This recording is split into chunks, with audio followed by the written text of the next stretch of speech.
বিয়ের বাড়ির সামান্য চেয়ার নিয়ে ঝগড়া, আর তা থেকেই রণক্ষেত্র পুরো এলাকা। মাদারীপুরে কিশোর গ্যাংয়ের দুই গ্রুপের দফায় দফায় সংঘর্ষে অন্তত ১০০টি ককটেল বিস্ফোরণ।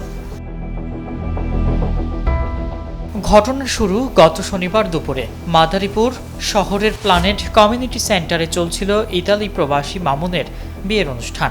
সেখানে চেয়ারে বসাকে কেন্দ্র করে থানতলী এলাকার আকিব এবং পাকদি এলাকার মঈন মুন্সির মধ্যে কথা কাটাকাটি হয়। উপস্থিত অতিথিরা তখন ঝামেলা মিটিয়ে দিলেও সেই আগুন মনে মনে পুষে রেখেছিল কিশোর গ্যাংয়ের সদস্যরা।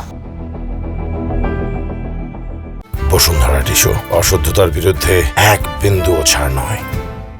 বিয়ের অনুষ্ঠানের সেই তুচ্ছ ঘটনার জের ধরেই রোববার সন্ধ্যায় হঠাৎ উত্তপ্ত হয়ে ওঠে শহরের থানতলী এলাকা। আকিব ও মঈন এই দুই গ্রুপের অনুসারীরা দেশীয় অস্ত্রশস্ত্র নিয়ে একে অপরের উপর ঝাঁপিয়ে পড়ে। মুহূর্তের মধ্যেই শুরু হয় মুহুর্মুহু ককটেল বিস্ফোরণ। প্রত্যক্ষদর্শীরা জানান, সংঘর্ষ চলাকালীন শতাধিক ককটেল ফাটানো হয়, যার শব্দে পুরো এলাকায় আতঙ্ক ছড়িয়ে পড়ে।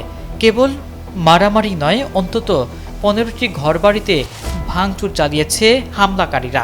এই তাণ্ডবে এখন পর্যন্ত অন্তত 5 জন আহত হওয়ার খবর পাওয়া গেছে।